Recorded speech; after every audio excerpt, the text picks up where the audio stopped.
সন্ধ্যার পর তো পার্শ্ববর্তী তারা হয়তো আলাপ আলোচনা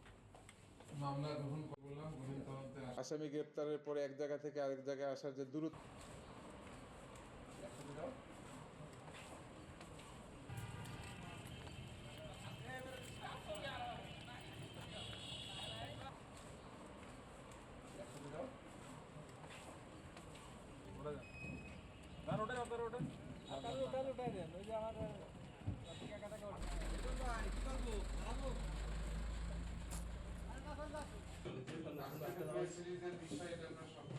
সন্ধ্যার পর